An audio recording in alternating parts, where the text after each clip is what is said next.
झीर कृतित्वर साक्षी होई कांथ सारा झुलुछि मानपत्र आउ मेडाल। घरे धाड़ी धाड़ी करी थुआ होइछि सम्मान और पुरस्कार। घर कांथरे आउ जागा नहीं कि थाक फांका नहीं, किंतु जिला राज्य देश विदेश रु पुरस्कार सम्मान आउ मानपत्र जीति चली झियो। आउ बापांकु तार परिचय देबाकू भी पड़ुनी। एबे झियर परिचय रे परिचित हेउछंती बापा माँ आउ परिवार लोके। दर्शक बंधु, ये सुना झियोटी हेउछंती भद्रक जिला धामनगर ब्लॉक बौलनाली शासनर स्नेहाशीष पंडा और तिलोत्तमा मिश्रंक बड़ झियो चित्रशिल्पी कृति कृष्णा पंडा। चित्र तांकर जीवन, चित्र तांकर परिचय। आउ हातरे तोड़ी धरिले से होई जानती विभोर। आउ तार प्रमाण हेउछि ए सबु सम्मान।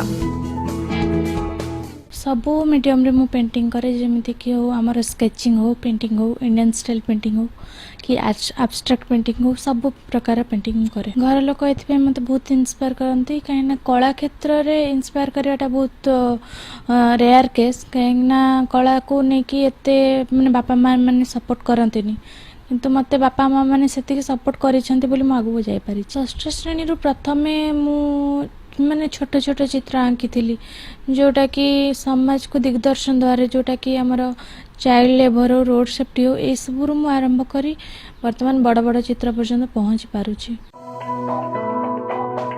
षष्ठ श्रेणी रे पढ़िबा बेले चित्र प्रति आकृष्ट हेले कृति कृष्णा।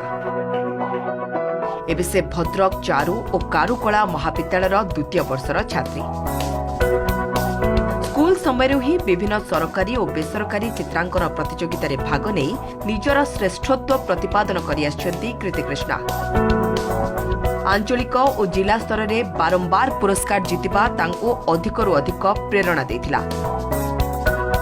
परे से राज्य और देशर अनेक स्थान में निजर कला पई पुरस्कृत और सम्मानित होइछन्ति। Indian book of record, world genius record, Odisha उच्च न्यायालय, ओडिशा ललित कला एकाडेमी, विद्युत विभाग भारत सरकार, संस्कृति विभाग उत्तर प्रदेश, स्वदेश संस्थान उत्तर प्रदेश, कला रत्नम भली राज्य बाहर एवं जातीय तथा अंतर्जातीय स्तर में अनेक सम्मान और मानपत्र हासिल करछन्ति। आज पूरा परिवार तांको पई गर्वित। झियो हुई बापा मां को ना रखिछन्ति से। बाप हिसाब से मु तो एते गर्व अनुभव करे जे मो जीवन ले मु दीटा झियो मोर अछंती। से दीटे झियों पाई मु जीवन रे परिचित होईछि एवं मो जीवन ले मु जहा परिचय पाइछि मो छुआंग पाई परिचय पाइछि।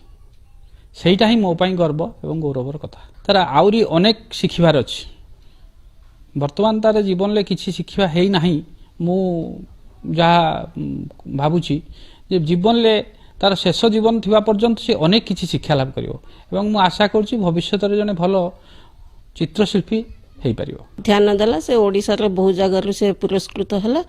ताहा फल मु भी टे खुशी हेले एवं आउटे आग्रह उत्साहित कली जे भलो केमिति चित्रकला करिवा पई एवं पाठ सहित से चित्रकला को भी ध्यान देला। टिके आग्रह दिए उत्साहित करे जे है से केमिति भल चित्रकला करबा पई एवं ओडिसा रे जने टॉपर चित्रकला हवा पई मु तो टे उत्साहित करे।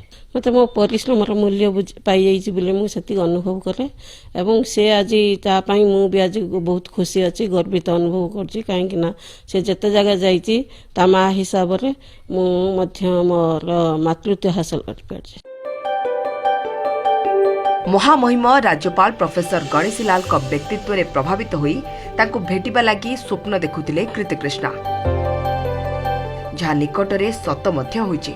खाली सेतिकी नुहे, महामहिम राष्ट्रपति द्रौपदी मुर्मू सह साक्षात बेले निज चित्र कला को भेटी देई भूरी भूरी प्रशंसा साउंटुछंती से। पेंसिल रु आरंभ करी एबे से कानभास रे निज मनर भावना को वास्तव रूप देउछंती। केबे केबे विशिष्ट व्यक्तित्व मानकर मध्य अबिकल प्रतिछवि आंकी दियंती से।